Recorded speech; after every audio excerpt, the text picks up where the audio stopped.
Good morning. It's so nice to have you right here on Look Up Television. We are in the headquarters, and of course, there's been an alarming situation right in the Republic, and of course, right in the heart of Africa. We still have the same conversation day in, day out. But due to this fact, there is also a point of consideration when we are embracing the conversations on gender-based violence. This time around, it is somehow different. This time around, it is so much stronger than the rest of the days. Now, ladies and gentlemen, it explains in the past few days, you may have noticed lots of purple profile pictures on social media feeds. Your timeline suddenly looks like a violet garden. South Africa, and now people across Africa are turning their profiles purple in a powerful show of digital solidarity ahead of the G20 women's shutdown happening tomorrow. What started as a local campaign has quickly turned into a continental statement. It's a cry for attention, a call for justice, and a reminder that gender-based violence is not just a statistic, but a national crisis. Now, the movement that started all in the Purple Profile movement was launched by Women for Change, a South Africa civil society group leading the call of urgent government action against gender-based violence and femicide. Earlier, in the course of the year, we had embraced the conversations on gender-based violence and sexual harassment. This morning, it was also sad to hear my brother also stating that he was sexually harassed yesterday by police officers. And of course, we are hoping that hizo mambo zake zote zitafua dafu as he strategizes to make sure that he gets the rights he deserves. Ladies and gentlemen, this is also a striking moment, of course, even as we embrace the same conversation, taste and kind. Women are in Kenya and, of course, East Africa and across Africa have stated their agitation towards the government and of course towards organizations that deal with human rights to come in handy to support this movement. Whereas this shutdown seems as a wake-up call to many other women out there that are embracing the same change and wants change as a whole. It doesn't matter whether it's South Africa or any other country, but the fact that these are women that are challenged, it speaks to them as a whole. A striking digital transformation is unfolding across social media platforms and across all social media. They're speaking about the same thing. What began as a quiet online campaign in South Africa has rapidly evolved into a continent-wide movement spreading to Ghana, Botswana, Kenya, and Nigeria. Center stage is End Gender-Based Violence. Right here on Look Up Television, we are privileged to embrace this same conversation. And of course, if you look at your contacts, so many people are discussing about these majorly women. And there's also a point of consideration, whereas when it is the point of women, it becomes a center of attention. It becomes a national crisis. But do you think also in the sense of men's understanding or men's facing the same point in time is also a key element of consideration? Why? Do you think men are silent? Earlier on in the conversations, we were told that men should cry. We're talking about national crisis as women, but they're saying that at some point these women are coming out to speak about gender-based violence, but the same women are beating their husbands or boyfriends chini ya maji. We'll get that same taste and kind of the conversation, and of course to allow us quench and get the information we deserve. Joining us this morning is one of the women, of course, of a kind. Thank you so much for joining us this morning. How are you? Please introduce yourself. Hi, my name is Njekinganga. I am a mental health advocate and a student doctor. Indeed. You've heard me speaking about women coming in to support this movement. And they're saying it started as a quiet movement in South Africa, but right about now, it is across Africa and across the globe. They're speaking about this. You go to social media, Twitter, you go to TikTok, there is a purple profile that has been made in the movement to end gender-based violence. Why do you think this engagement matters to you as an individual? In the world that we live in, I genuinely and highly believe, one, as a Gen Z, I highly believe in the power of social media, because I believe when we start conversations online, it can even spark like mass action offline, you know. We can be able to tap into wider audiences. So I genuinely love that they started it and pushed it across all social media platforms, because right now it's no longer just South Africa. I'm a Kenyan and I've already done the purple profile, you know. Yeah. But why do you think it really matters at this particular point in time? It is not the first time we are having human rights conversations, gender-based violence conversations, but why do you think it matters now? And so many people are engaging on it. I think it matters now because people are now more aware about things like mental health. People are now more outspoken. I think people are feeling the need to move away from, shine away from such conversations. And I think the more one person speaks up, it's like it creates a whole community. You get the courage to like be able to speak up because you've seen other people speak up. So I think we're in an era where people feel more comfortable, more seen, and it's more relatable. So yeah. It is more relatable to as many people as possible. Yes. And why do you think the movement, despite the fact it's a South Africa thing, it created room for many other countries to engage in? Because it's a global pandemic. It's a global pandemic? Yeah. Because women are involved? It's not because women are involved. I think because it's both genders, yeah, but then for the longest, we live in a patriarchal society, truth be said. I'm for both advocating violence against both men and women, but I feel like it's a systematic issue. We should move from, it shouldn't now become more of gender-wise. We should move from victim blaming gender-wise to dealing with the systems, because I feel like it's a systematic issue at the end of the day. Someone stated that because it's a women conversation, so people are saying that it's a national crisis since it's women involved. What do you think it would have been if it was men involved? Men are being beaten day in, day out by their women.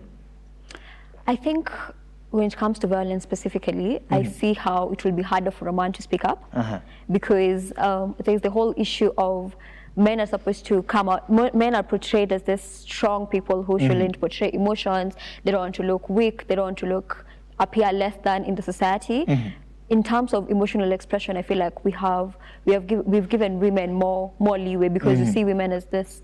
The society has a way of seeing women as weak, fragile creatures. So it's okay for them to cry and speak about issues. But for men, it's it's even shameful to even say that, you know, I was sexually assaulted. It's not shameful, but like there's a way society has subscribed shame to them. Yeah. So I think it's just harder for men. But I feel like, All right. I cut it short? No, it's okay. All right. The movement initiated by the South Africa non-profit organization Women for Change, WFC, aims to amplify voices ahead of the G20 Women's Shutdown this Friday in South Africa.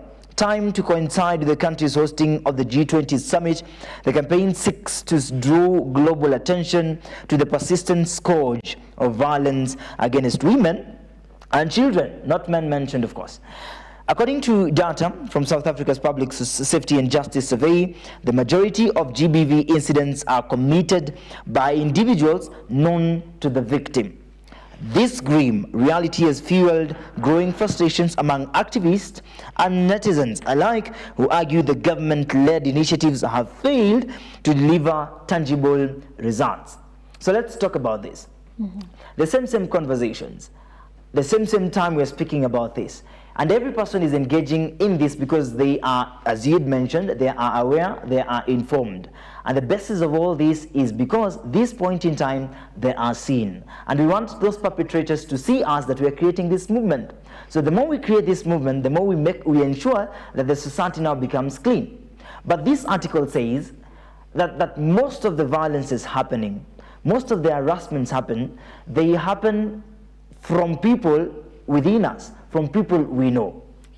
Why do you think people we know, people we've entrusted, people we've given spaces? I watched a documentary that speaks, you know, these organizations that maybe kuna bishop fulani, ama there is a man out there na kuna space ya kuhost watoi, ama any person you feel welcome that uko kwa hizo spaces. But these are the same people that have been trusted by the community. And later on you realize that these children open up and say that I was raped, he raped me, you know, he harassed me. This kind of conversations. There's a lady that says that mimi niliona mtoto wangu hawezi kuja nyumbani, and the best thing I can do was to leave him with these people. Akae huko wamtunze. Later on, the child comes and claims that hakukuenda vizuri. The people we entrust in this same situation, they wanakuja create these violences. Why do you think we entrust these people, then at the end of the tunnel, there's a shift? I think anytime I think why people who are closest to us are the people who perpetrate it first is because your guard is lowered. Let me give you a scenario. I am a lady, right? Just by 7 p.m. I'm always home. Like I take all the measures outside, right? Like because I shouldn't live like that. It's not a good way to live. It shouldn't even be that way. I should be able to move freely at whatever time I want, right? But because we are in the world that we live in, by 7 p.m. I'm always home. So that means I've protected myself from like outside influences, right? But now inside the house, at the family, because it's not even just at institutions where like kids are entrusted. Gender-based violence also happens between husbands. Indeed. We've seen situations where even house girls do that to kids, right? So I feel like in such scenarios, they have lowered the guard. You've already entrusted this person to one. If it's, let's say, the scenario of a house girl, this is the person you've entrusted to take care of your child because you're out working. You feel like this is a safe place, you know. And I think it's a major oversight because maybe the thing we should also focus on is giving, if it's in the scenario of kids, giving kids the language to advocate for themselves, you know, because most of the kids even kids who go through assault, I don't even think they know that it's assault until like later on in life, and then someone is 16, 17, they're like, wait a minute, what happened at that point?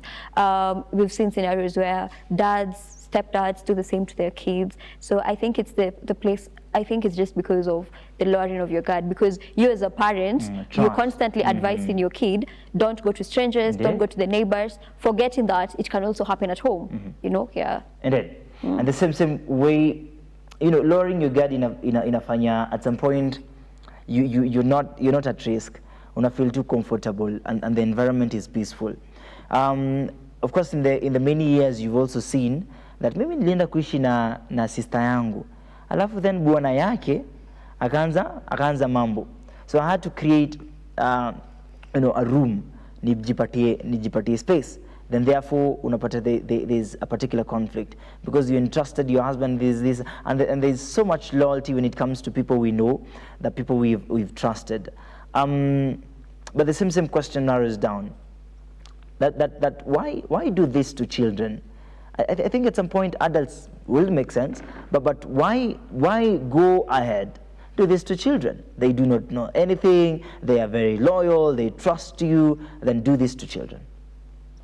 I don't think the perpetrators sit down and think, oh my God, this is a kid. I think when someone is bad, they're just inherently bad. They don't think? I think it's more of maybe the naivety makes it more vulnerable. You know, it's easier to like lure a kid. Then what is the impression? What's the impression? What is the impression on all this? This kid is not even grown. Why do you do that? It's not their concern. I think they're just inherently bad. You are able to question because you're not that type of a person. I think to them it's more either they're satisfied, maybe I don't know if it's fetishes. It's crazy. Yeah, I don't think a normal sane person. You know, at some point I even think there's need to like evaluate people psychologically. You know, like we should also take both legal action, but at some point, psychologically, maybe ako mbaya, maybe amechizi. Yeah. All right. At some point, pia kuna the aspect on you can it's not fair, but of course we also look at the age. Why there's a kid and there is a baby. So why then a baby? Mtoto mdogo hata hajajua. Again, I feel like I can't answer because I will never do such a like it's even hard for me to think like a perpetrator. You know, I think they're just psychopaths, and that's why I say like for me it's such a huge. At some point, I'm always trying to even read up on if it's patterns to do with like their mental illness, like a huge part of their brain is just not functioning. All right, Joki, I want to give you a chance, of course, right this morning, of course, to just look at your camera and speak to these perpetrators. You know, they're still watching, they're still in the society. You know, if this thing would have happened, God forbid, to you, right now you'll be an activist or speaking about intensity ya kudestroy hawa watu. So I want to give you a chance this morning and Look Up Television to just raise a voice to these perpetrators, and if there is any thinking about this at this particular point in time, let's kill it as soon as possible. The conversation will make sense, of course. Later on we'll be able to understand how purple comes in and what's the glow in it, and how are we getting solutions out of this. It is so much sad that we create this campaign, then the next year we still roll to the same conversations. This is your time, Joki. Tell these perpetrators to kindly stop. I don't even know. Should I say hi to them? It feels. Yeah, good as for the salam, but you greet them It's because inherently sick, and I think one of the things that probably gives them the audacity or the power is because of the systems. Like I think we have such weakened justice systems, and I can say that because of my own lived experience. Slowly, like it doesn't matter what time, but justice will catch up, and I hope that to every victim that you've done, whether they're alive or not, that someday it will just catch up with you. You can't do that for life, even just for one person. I don't even think I should be talking about it from a sense of just multiple people. Even one person, it matters. That's a person. And if you even have such thoughts, I think just go and get evaluated, because I highly think it's narcissist and psychopathic behaviors. So yeah, please, I don't even know, I'm begging you, but I just hope that the law catches up with you, and if it doesn't, karma, but I don't believe in karma, so yeah, may the law catch up with you. But also, when I say this, I think this is also a call to action for like our justice systems. I think there's such a huge gap. There's such an insanely huge gap, both from the government itself, the organizations still doing with this. I think it's a systematic issue, and we need to deal with it like multi-sectorial, yeah. But the law will catch up sooner or later. We will rise up and we will catch you guys. All right. Yeah. The law is catching with them right now as we speak, because we've seen action being made and action being done. It's 37 minutes past 8 a.m. The women's shutdown calls on citizens to take decisive action. Wear black. And of course, I'm seeing you are having purple glasses, and that is a purple pen or a purple lip balm. Then your outfit is black. Are you into the movement? Yes. Amazing. So what is your desire this morning? That as you walk out of this session, there's something that you had desire to make sure this becomes a point and a solemn anthem of hope, unity, and of course to just fight against GBV. I think I have more compassion for the victims, so it's easier for me to speak to them. You've had friends before? Yeah, I have friends. I'm a medical student, so that means I'm continuously exposed to such incidences. Also been in the mental health space, that means it's something I'm continuously exposed to. How does that make you feel? It's terrible, especially because I have lived experience, so I think at first it used to be triggering, but then it's just a lot of compassion. And for me, what I'd say is, I hope you learn how to advocate for yourself, even if it means, I know how intimidating it feels. Going through violence, whether you're a man or a woman, I think that by itself is a harrowing incident, and I see why anyone would not want to talk about it. I understand the shame, but then the silence only gives power to the perpetrator. It won't serve you. It doesn't serve you at all. Even if you feel like the justice system doesn't work or anything, just continuously advocate for yourself, even if your voice is shaking, even if it looks like advocating online, even if it looks like going to report to the police office. Just advocate for yourself, and it was never your fault. Give yourself compassion, as much compassion as you can. If you can, please lean in on community. I'd also advise maybe therapy if it's something that you can work through it, because this is a very traumatic event that has happened to you. So yeah, and better days exist. It's going to get better. It won't always feel this heavy. And I think even such seasons, like right now, given that it's not like a global issue, we're all talking about it. I think most victims are also like, it's a very triggering moment for them, you know? So I hope you find strength to move on, and again, it has never been your fault. Yeah, it will never be. Gender-based violence also includes slapping him when you're having a heated argument. Yeah. Pushing him around when you're angry, smashing his phone against the wall, breaking his car or house.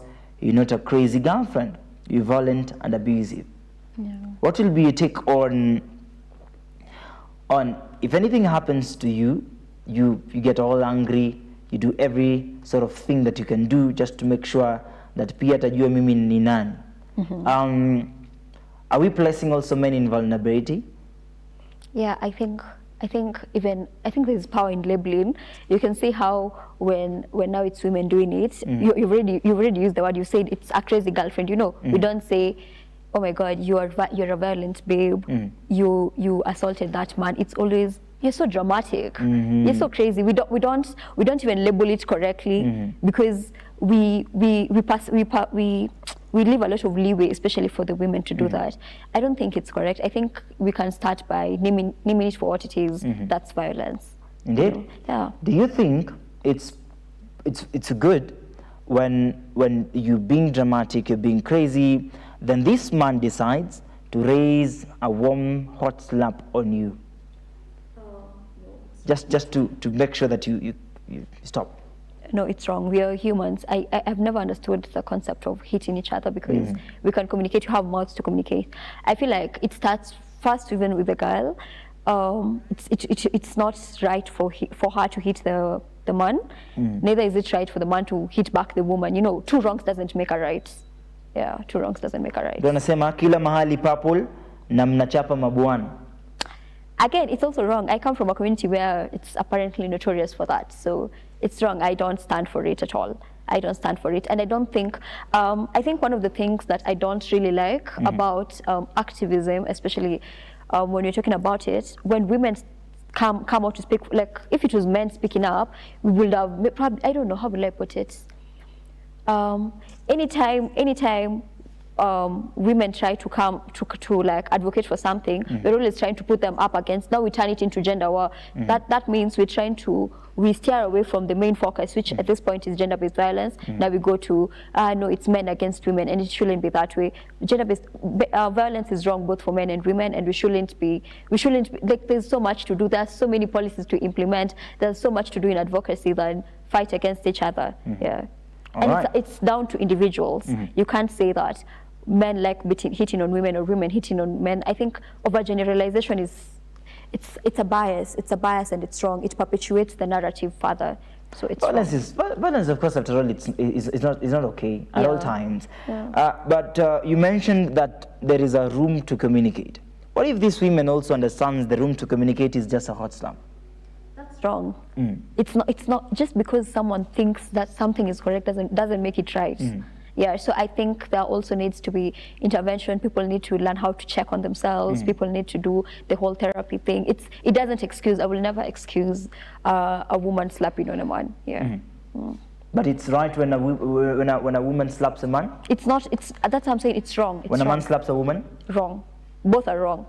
We shouldn't be slapping each other. Why are we slapping each other? Then how should we communicate? With our mouths. I'm talking to you. You're talking to me. We are communicating. When there is violence, is there room for communication? No, violence shouldn't be there in the first place. People can de-escalate the issue. People can leave. There's so many things to do. Touch grass, guys. Touch grass. Talk anje. All right. Yeah. Sawa. There's so many things, and I'm really happy that you're embracing peace at all cost. Despite the fact there are people that do not understand communication, they still want to tell you that cheki manze sisi ndo kusema, and you know, you don't joke with me because you'll always remember that slap. We are having 2 minutes just to wind up this first session. Of course, everyone is talking about protecting women.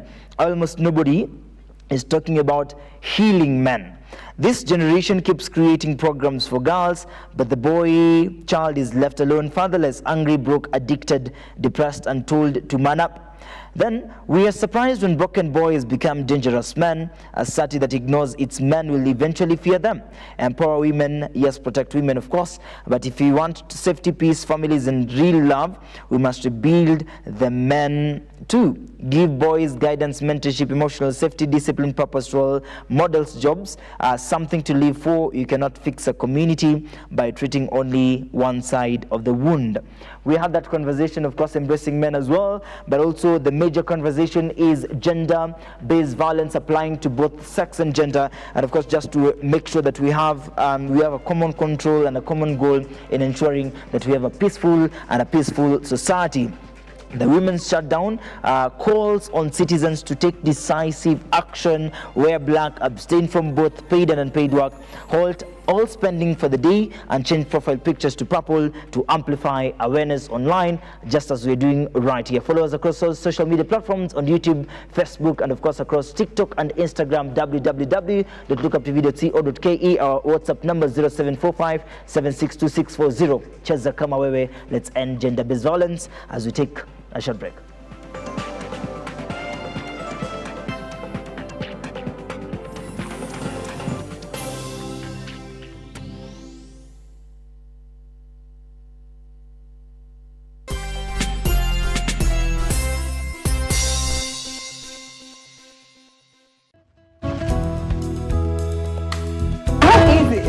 you to forgive someone who has hurt you?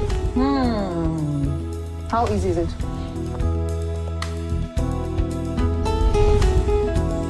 What are some tips, a person can apply to improve their public speaking skills? We all have personality lazy somewhere around us.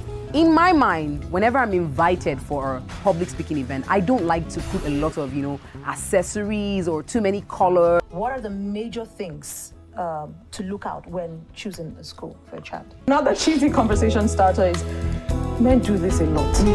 Men look familiar. Have we met before? Oh.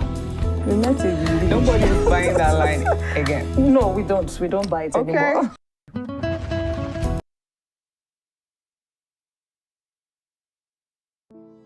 Save a Life is a non-profit organization that has taken the front line in transforming lives in the entire country. So far, we have transformed the life of over 100,000 people through our programs, which include medical support, youth empowerment, street family program, feeding program, and climate change. Join us today as we transform lives. As we always say, service to humanity is service to God. Save a life, transforming lives.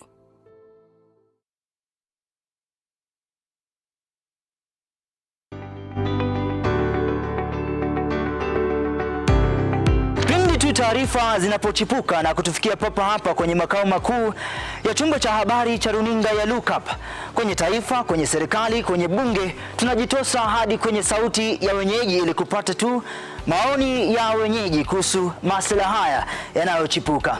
Maana hii kitu inaenda kuumiza Mkenya kwa tax. Hakuna kitu tunafurahia. Nothing. Absolutely nothing. Sisi tunaumia, si ati tunaumia ile ya kiukweli. Juu maisha ni ngumu. Na bila shaka tunapata maoni yao ili sauti yao ipate kusikika. Na watasema hili, waseme lile, watasema hiki na waseme kile, almuradi sauti yao ipate taa.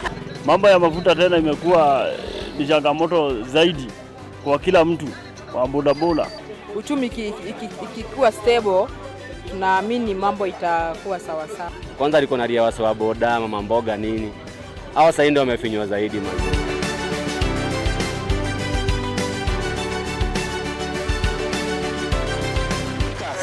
Mtazamaji, hii ni bunge la wenyeji.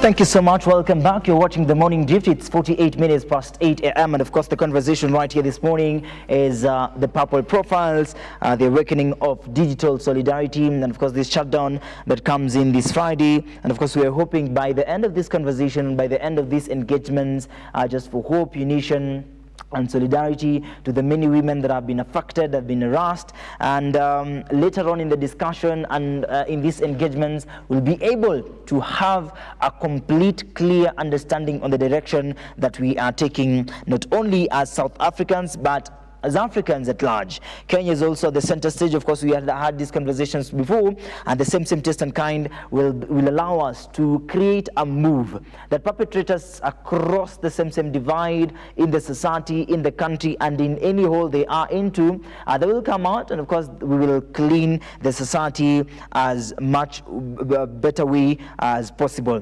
South Africa, across South Africa, landmarks and social media feeds have turned shades of purple. So the same conversation is still here, even as we speak about this.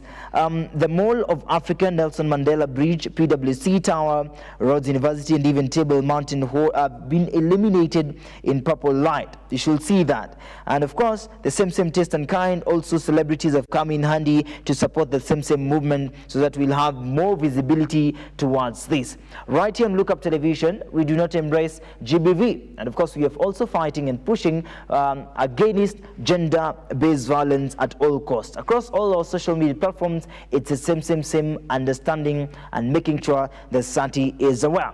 Follow us on social media, YouTube, Lookup Television, Facebook, Lookup TV, and of course our website, www.lookuptv.co.ke. If the conversation matters to you as well, remember our WhatsApp number is working, 0745762640, na tutazipokea papa hapa studioni. Karibu sana, Njoki, we are still on the same conversation.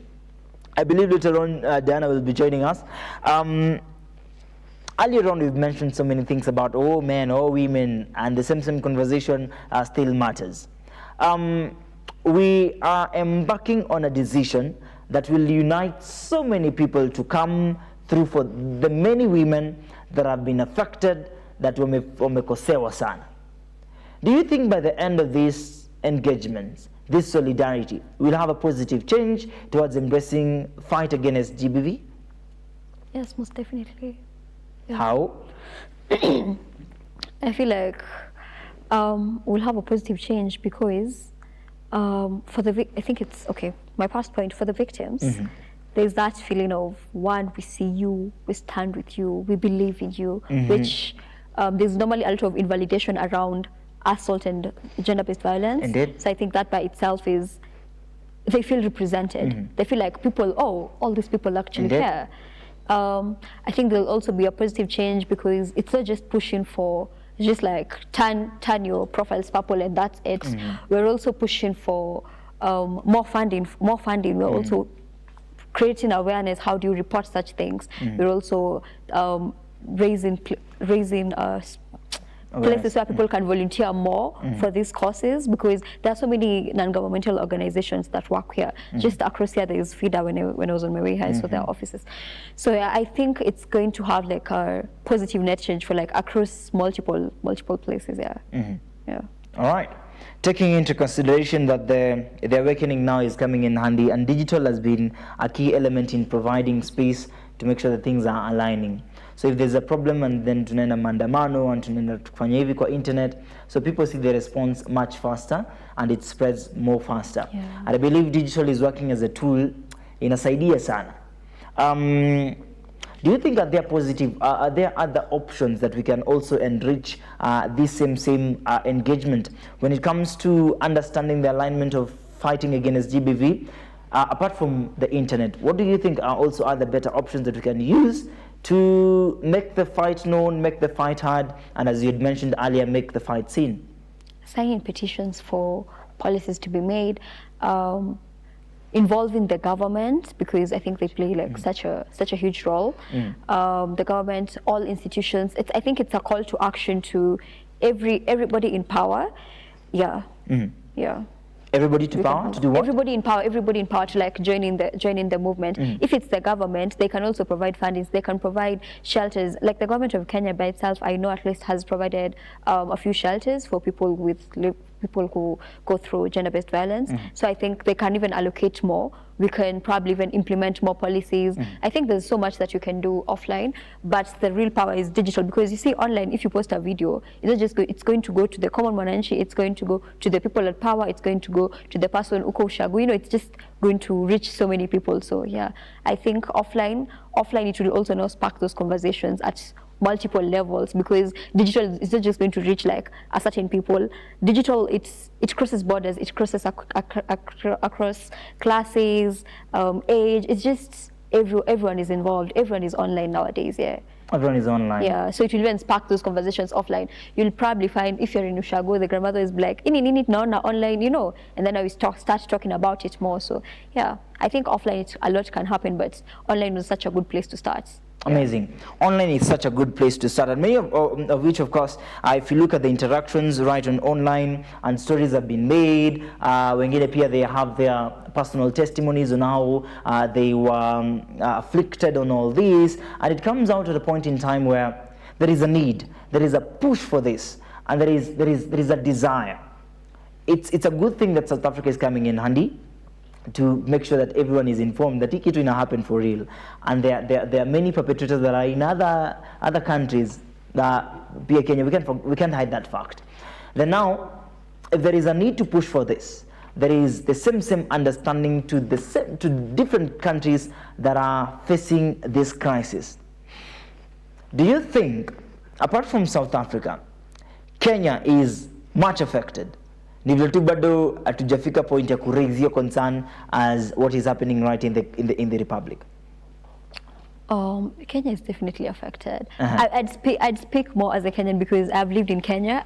Statistically, I can't compare Kenya and South Africa, but I know Kenya is bad but I don't think it's just a Kenya thing. This is a global thing. I think it's all countries it's bad, you know, because like I say, this is not just something that happens at churches alone or at schools alone, or it's everywhere, and it starts literally at home. If it starts at home, then everyone is involved. The entire world is involved. It's not even, we can't even start like comparing countries. This is worse than this. I think it's everywhere, but it's worse. I'd say it's worse in places where there's like poor social economic status. Yeah, I think it's worse because the rates of crimes are higher here. All right. Wow, joking. I think it's a good time now that you take you know, a sip of water, then you know. Definitely. Umezungumza sana, and of course you've made it known, created the awareness in the best way possible, and of course I am loving the fact that you're advocating for peace at all costs. There's no room for violence, and many others that are thinking of violence should try as much as possible to communicate these things in one way or the other. Before we get, of course, to the other side, do you have a boyfriend? Have you ever clashed before? Who? All right. Yes, I have a boyfriend. Indeed. I've never engaged in violence? I've never. Never. But does violence, how do you handle that? when you talk about violence, does emotional abuse count? Because I think, does that count as gender-based violence? Emotional violence. Yeah, emotional violence, like emotional abuse. Like I think in heated conversations, people really are mean to each other. Does that count as violence? All right. That's what's saying in the CV, but you know, just tell us I'm in reality. I'm posing the question back to you. I've answered the question. I've been in relationships, but I've never hit a guy. Relationships? I've never hit a guy. You've never dated a guy? Never hit a guy. Sijawahi chapana. All right, indeed. Yeah. You're afraid, of course, what will come aftermath? The aftermath, yeah, but then even just the thought of hitting someone, like, we're not monkeys, we can communicate with our mouths, you know, you can, and I think I'm for de-escalating the issue, like, you can walk out. You can always walk out, yeah. All right, sawa. Thank you so much, of course, in the same taste and kind. Now, Diana is joining us this morning. Asante sana kwa kuja. It's so lovely to see you. I think your hair is purple as well. Yes, it is. Amazing. Well, and you're wearing black as well. Hey, yes. Movement lazima ifike. Absolutely. Yes. How do you feel this morning about the same taste and kind? And as we engaged earlier about the same conversation, and Juki was giving us insights on how to raise awareness and how to build a peaceful environment. And there's no room for perpetrators at all cost. Well, look at the camera this morning. You're living with these people that have been afflicted or affected, and you want to raise a voice on women, or you want to raise a voice on men that have been affected. But there is still perpetrators out there that are watching this or are just in the community. I'd like you to raise a voice, and of course to just tell them to stop. Well, first of all, it's actually very important that we are addressing this conversation, and we're talking about, you know, GBV. I'd like to say that for anybody that is out there that probably has been a victim, I want them to speak out. I want them to just air themselves out, because now when they get to be quiet, or rather when we are silent and we're not talking about these things, that means that we are protecting the perpetrators, right? So it's very important that we get to speak out. And for everyone that is also making this thing happen, it's high time that you get to stop, because justice is going to be served as well. Women and men as well deserve dignity. They all deserve to be recognized. And for people that have gone through this particular issue as well, they deserve to be heard. So their voices need to be heard as well. Yeah. All right. Voices needs to be heard. How do you think, or what is your response in regards to the men that have been affected? Earlier on, we had asked her to give us a glimpse. I'd like to hear your voice on the same, that it's becoming a national crisis, and every person is speaking about this, but when it involves men, we do not speak rather about it. That's right. However, I think it's high time that we get to recognize that even for the men, they are actually being affected as well. It's high time that we get to recognize that we just stop overlooking the men issue. Because in as much as this thing is happening, it's not just happening to the women, but it's also affecting our men. And I think men don't like being vulnerable, really, but it's high time they start speaking out as well. It's time that they also get out there and, talk about these things so we can all be able to, cause an end to this thing. Yes. So men are important as well. Absolutely. What is your suggestion on violence? When we had started the conversation, we mentioned about at some point it becomes dramatic, it becomes crazy, but then there is a need for just a good slap to calm things down, and of course there's a center of respect that comes in at that particular point in time. What is your response towards this?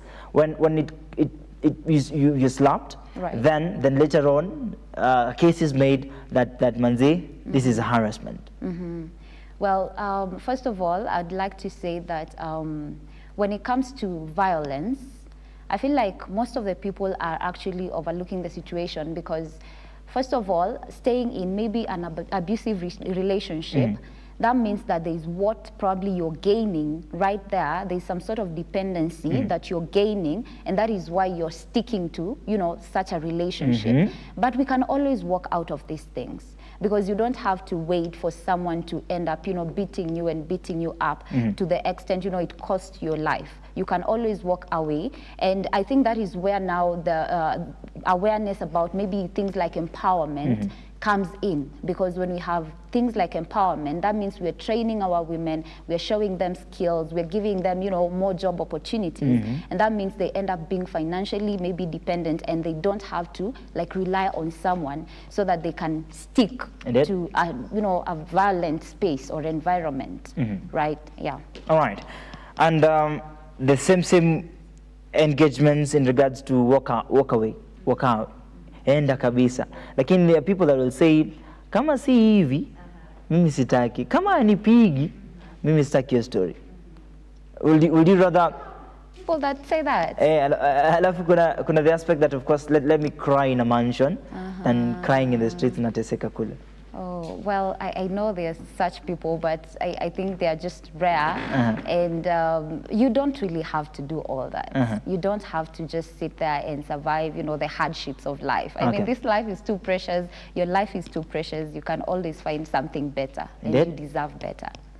Si ati umekufa tukisema yeye bwana yake alikuwa anamchapa. Tafadhali, just no please. Angejua mapema angejiondoa. All right. Ladies and gentlemen, the same way we had discussed about this, and of course now what the shutdown calls for. We talked about women for change, clear, simple actions for anyone who wants to participate. Now coming this Friday, which will be November 21st, don't work, step away from both paid and unpaid labor for the day, from offices to homes, to symbolize the invisible work women do daily. Don't spend, withdraw from the economy for one day as a show of economic power and protest, then lie down at noon. Join the 15-minute standstill at 12 p.m., lying down for 1 minute for each of the 15 women murdered daily in South Africa, a haunting reminder of lives lost to GBV. All right, wear black, just as you've done this morning, then dress in mourning and resistance, standing for the pain, anger, and resilience of women across the country. Change your profile picture to purple, which many of them did. Make the shutdown visible online and keep the conversation alive. Juki, tumemaliza historia ya kusema, let's create awareness, let's do this and that.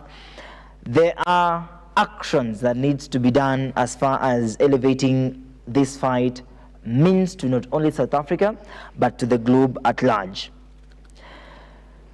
Talk to us about don't work, but of course don't spend.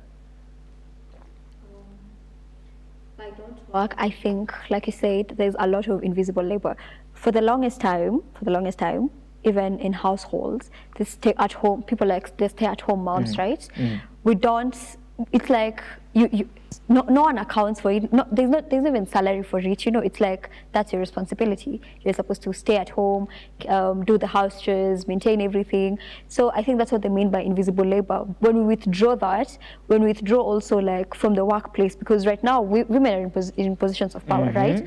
So I think it's a call for. We are also trying to. I think it will also show one. I think the strongest one for me is the unpaid labor. Okay. Because I think if all women, like truly, we all agree that on Friday, no one is going to participate in that. We see how we see like the effect that it will have on it. I think it's really nice, and it will. How will I put it? It will even show like the gap, the bigger gap, and I think even eventually we can do things like you see currently in Kenya. I think they recently implemented something in court where women's invisible labor is like catered for, even in divorce.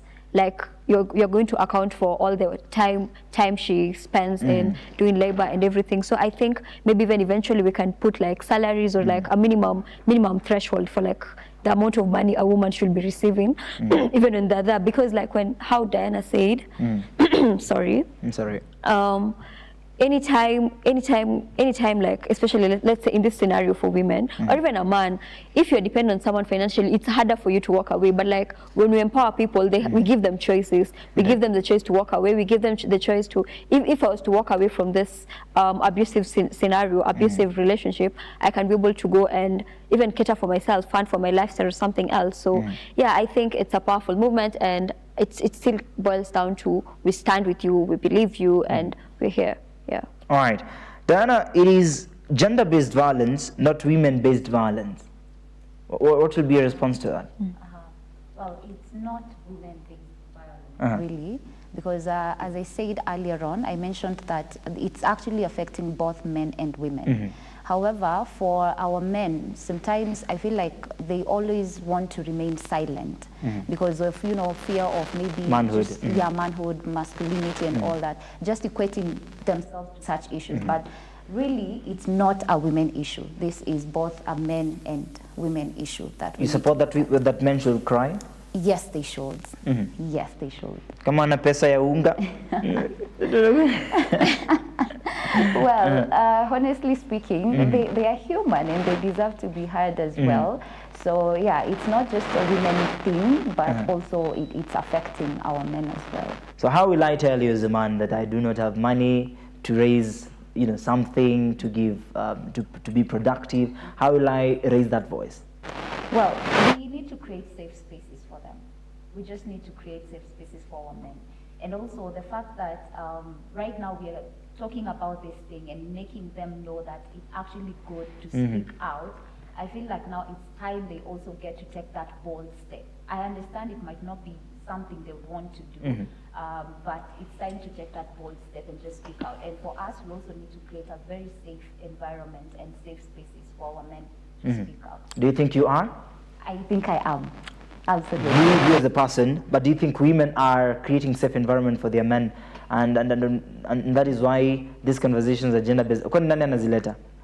Well, generally speaking, maybe this is something we also need to educate everyone on or about, because not everybody is a safe space. Not everyone is a safe space, right? Yeah, but for the women as well, some of them right now are becoming the safe space that men need as well. Indeed. Yeah. All right, that was sound. Cyril Ramaphosa hits back at Donald Trump's boycott of G20 summit in South Africa. And of course, South Africa president urges US to rethink boycotting the G20 summit.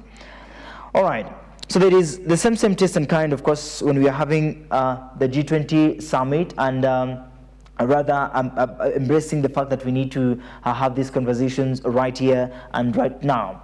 The G20 comes in to really make sure that there is room for engagement, there is room for unition, and of course, as a country, as Africa, we are still remaining united. So, US giving up a very important role. Ramaphosa says US skipping G20 summit is their loss. So Trump's decision that the US boycott the G20 summit is the loss. South African president will say that perhaps. But around the social media platforms, many are commenting with the same taste and kind, that hii lazima tusonge, hii lazima to move, and there is room for creating more and more awareness as far as gender-based violence is concerned. South Africa continues to grapple with one of the highest rates of gender-based violence in the world. According to national and UN statistics, an average of 15 women are murdered every day, often by intimate partners. For many, the purple profile isn't just a statement, it is personal. Now, this movement, of course, ladies and gentlemen, therefore, is a reminder that the fight against GBV is far from over, and it takes more than hashtags to dismantle a culture of violence. It takes empathy, education, and unity. So, therefore, there is a call to action. There is a need for every other woman, every other man out there to engage in this. And, of course, definitely it starts from our leaders. Joki, you'd mentioned earlier that there is a need for petitions to be signed. There's a room for manzizi kesi zipelekwe mbele as soon as possible. Ukiarasiwa tu hivi teke kwa koti au kwa polisi. But you realize there are so many people out there that would rather cry in their homes. Manze, mimi sitaki watu wajue siri zetu kama bwana yangu ananipiga. That is something that they don't want to share at all. How do you think leaders, organizations will come in or chip in to ensure that we are having very important conversation when it comes to aligning gender-based violence? Enda ulete huyo bwana yako ama enda ulete huyo mwenye alikuperpetrate, then arudie tena, then you come now with evidence that indeed alikuviolate. How will we also ask the security personnel to make sure that pia hii story inachukuliwa with a lot of intensity? And this is so sad that enda akuperpetrate tena, enda akukose tena, then now you will come, then we do some testing, and then we realize that enyewe you were raped. How will we sort this? I think there's need for trainings, to be honest. Even in spaces like non-governmental organizations, the leadership, the institutions, they should be trained how to handle this situation sensitively. I'll speak from my lived experience. Okay. Whether it's me or someone I know, just lived experience. Okay. The first thing when you speak out, even when you go to I think it's hard enough to walk to a police station and say that you're assaulted, right? Indeed. So I think the first point of contact in this scenario, because there are sections nowadays in police stations, it's a gender station. When you go there, I remember the first thing they were there like how they even treat you, it's so daunting, and they're not even sensitive with it. I think it even worsens the seeking behavior. How will I put it? Let me draw an analogy from hospitals, because I'm a student doctor. If you as a patient, you know, if you go to this hospital, you're going to be treated properly, and you're going to they're going to take care of you, and you're going to utapona, there's the probability of you going back again and again and again, because you know you're going to be properly taken care of. But if you know when you go there, they're going to invalidate your disease, they're not even, probably the nurses are going to mistreat you, not even listen to you, the doctors, you know, your health seeking behavior definitely is going to be poor. So I think there needs to be training in the first place, and even in such scenarios, I think there needs to be like all support. It's not only about like the systems, the legal systems. I think we also need to incorporate things like in those stations, for example, where I'm going to report if it's a police station, there needs to be like a counseling center, you know, where they're going to, we're supposed to like call upon all sectors, like mental health, there's supposed to be like a psychologist who's going to help you talk through it, because it's hard writing even a statement. I remember mine was assault, and even when I was trying to write, the policewoman, they're like, no, they're trying to tell you, apana usiandike hivyo, andika hivi, mbona ulikuwa hapo, uko hapi, where you don't even have evidence. And I wonder, like, no one wakes up any day and you're like, acha nitembee na simu nikiwa na kamera hivi, just in case nikuwa assaulted, nitakuwa na evidence. You know, no one does that. So I think we need to stop invalidating people, and it starts with training those people. I think there's such a huge gap. Like, yes, we've put up the systems, we've said, okay, now in our police stations, we have a gender place, but hey, I'm not being treated properly. Yeah, so there needs to be like trained professionals, not just a normal police officer. There needs to be trained professionals in those places. Yeah. All right. This refers to a harmful act directed against a person because of their gender. It is rooted in gender inequality, the abuse of power, and harmful social norms. disproportionately affecting women and girls globally. So definitely girls are affected, and you know, children, watoto wa kike wanaafektiwa sana. Yeah. Amesema tu vizuri, there is need for training. The more we push for training professionals, the more also perpetrators strategize in professionalizing their act and misconduct. Right. How will we kill this anthem? That we are pushing for more trainers, you're pushing for more information, more awareness, but pia perpetrators wanakatuo wanasema mkimaliza tunawangojea tu tena. So how will we kill them?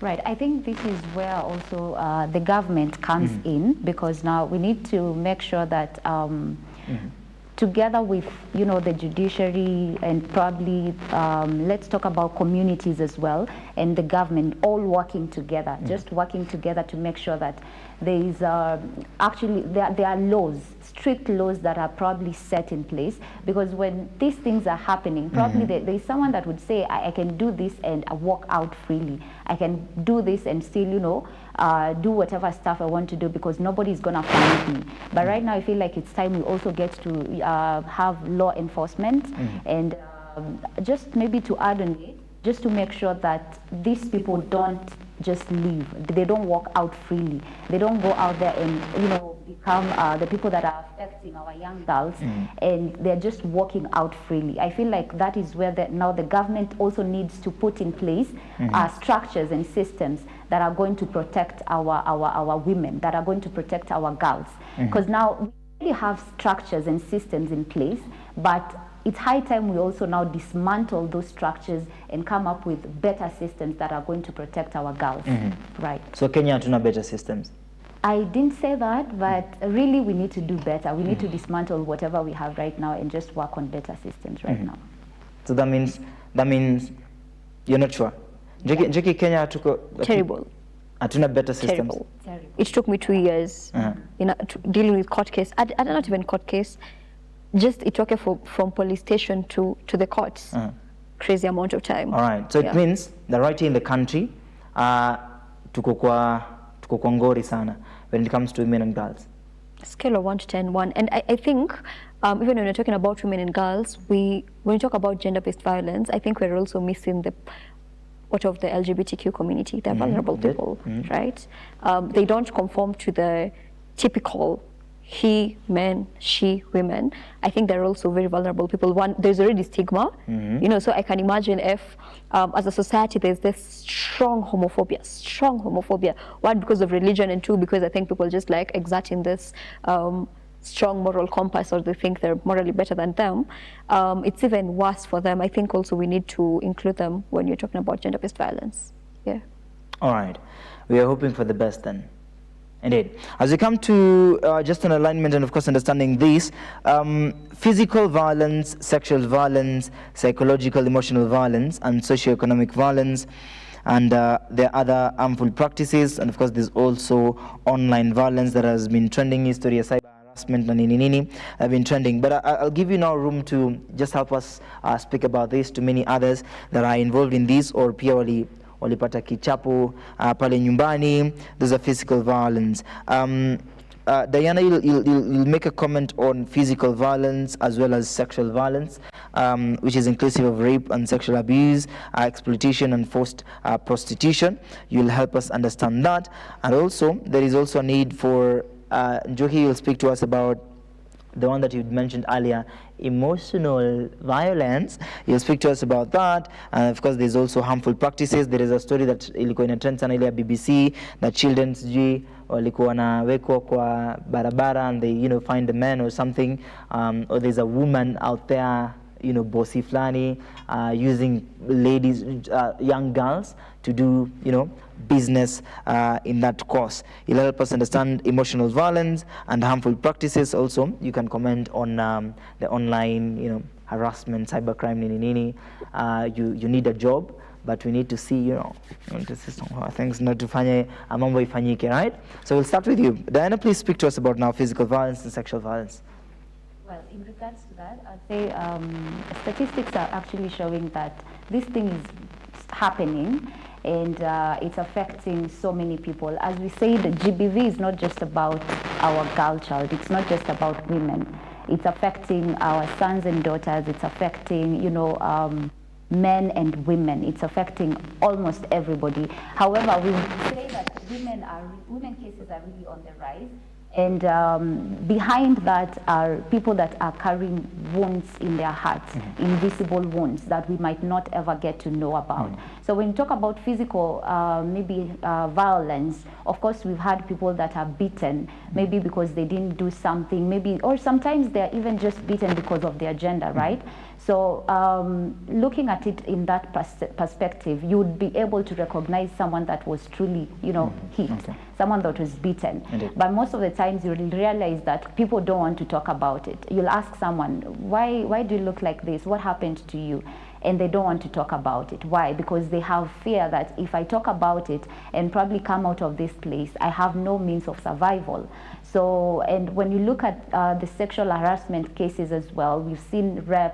Right now the numbers are increasing, like online you've seen cases of young girls that are being assaulted, and it's actually affecting people. Talk about education, talk about all aspects. It's affecting people. Okay. So I'd encourage maybe the young girls to also speak out, and their mothers and everybody around them in the community. Let them speak out, because once they get to report these cases, that's the only time. I'd go back to my point where I say silence will only protect the perpetrators and not the victims. So I think it's high time now we begin talking about these things. Indeed. Thank you so much. Very powerful, Diana. Thank you so much. And najua tutarudi kwako tena. How can we interact with you? You can find me on social media platforms. That is at Diana Nzisa on all my social media platforms. Indeed. What is your last remarks? Let us speak out. Let us just do whatever is right. And if you're out there, you've not been acting right, I think it's time that you get to do this. And in solidarity with each and every person that is out there that has been affected, I'd like to remind us that we can do this, that your voice matters. Thank you so much, Diana. All right, Njoki, as you comment on this, of course, there's also emotional violence, then harmful practices and online violences. Then also you'll give us your social media, how can we interact with you. Then you'll give us your final preview. Then we'll say it's an end. Okay. On emotional violence, I was actually, how do I put it? I think there's need to, when you're dealing with gender-based violence right now, most of the time the perpetrators are adults, right? Rarely do we think, what if this problem started like when they were a kid, So I think there's need for interventions like therapy to address such behaviors, and probably even arrest like psychopathic patterns, because I genuinely believe it's only a psychopath who can go on and rape an infant, like. Normally, I can't even conceptualize it in my own brain. In regards to emotional violence, I'd say I'd speak also. I think I've also been a perpetrator at some point. This is me calling myself out. I think it's something that happens like on a day-to-day, not like me now. I'm saying it's something that we've almost normalized. The insults in the context of relationships. I brought it up the time when you asked about how do we address like heated arguments and stuff like that. And I think people can become really mean. What I am learning, or what I have been trying to learn, because it's genuinely a process. I won't even sit here on a high table and pretend that it's something that I'm immune to. There is need for one addressing, like maybe if it's anger issues, right? What are the triggers? I think that's where therapy comes in, to be honest. I'm currently exploring a type of therapy known as CBT, cognitive behavioral therapy. So it helps you address those automatic negative thoughts that come, and you can be able even to catch yourself when you say mean things to the person you love, or like other people, because it's we've normalized. Let's say right now I'm driving and then a matatu hits me. It's easy for me to be like, I'm jinga, so I think we need to that calls for a more personalized, individualized approaches. So I think as individuals we need to call ourselves out and extend grace to ourselves, but like even when you do, like when you realize you've already caused damage to the other person, I think you can try to initiate like a repair process. How can we interact with you? Dr. Mrembo on all social media platforms. Dr. Mrembo. Okay. Dr. Mrembo. Yeah. Thank you so much, Dr. Mrembo, and thank you so much, Diana, for making time this morning. I believe the same conversations will keep on getting in touch. Tuendelee kuzungumza about this day in, day out, and to make sure the awareness is known. In these conversations, it has been a success, and of course, the delight of the viewers wamepata angalau something to take home. How will I tell them that I was afflicted? How will I tell them that I was harassed? And how will I tell them that it was during the holiday times that I can't get back to school? Nitamwambiaje kwamba baba mzazi ndiye aliyenidhulumu? How will I tell them that I can't speak for myself? How will I tell them that I've been silent for quite some time and the danger is still alarming? How will I tell them that I know the perpetrator, and of course if I try to speak out, I'll be killed? How will I involve the government in ensuring that we have a clean, safer environment for either women or children? How will I tell my parent that mzae ndiye alicheza kama yeye when you are away? How will I tell them that I was mistreated yesterday? And of course, the same alarming situations are still here. How will I tell them that as I go back home, I'm scared because there are boys out there, there are girls out there, there are mamas out there that still threaten me. Of course, if I do not engage in this, I'll see the wrath of time. Ladies and gentlemen, it is a wake-up call and of course a call to action to many others that are out there speaking about same taste and kind, gender-based violence, a center stage of course of unity and understanding the same spaces that apply. Many have spoken about this, women have spoken about this, and children are still crying about this. What is the security personnel doing about this? There are cases that are reported day in, day out. How are they taken into consideration? The same voice is being raised day in, day out. Today becomes an emblem, of course, of unition, not only unition right here in the Republic, but of course across the globe.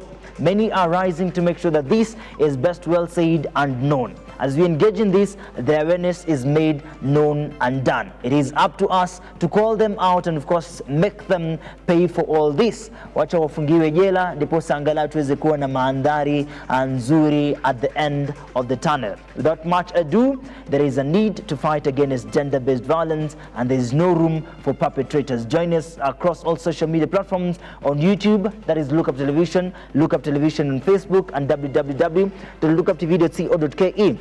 Ikikubamba sana, remember WhatsApp line is working 0745762640 na itakuwa vizuri sana. 27 minutes I've landed past 9 a.m. The engagement is made known and done. Asanteni sana all the freedom fighters, all the GBV fighters. Na itakuwa fiti sana as we engage in this. See you tomorrow as we get the entertainment in line, ushering in the weekend. My name is Moss Kitchen, of course. This has been the Social and Health Hour, The Morning Drift.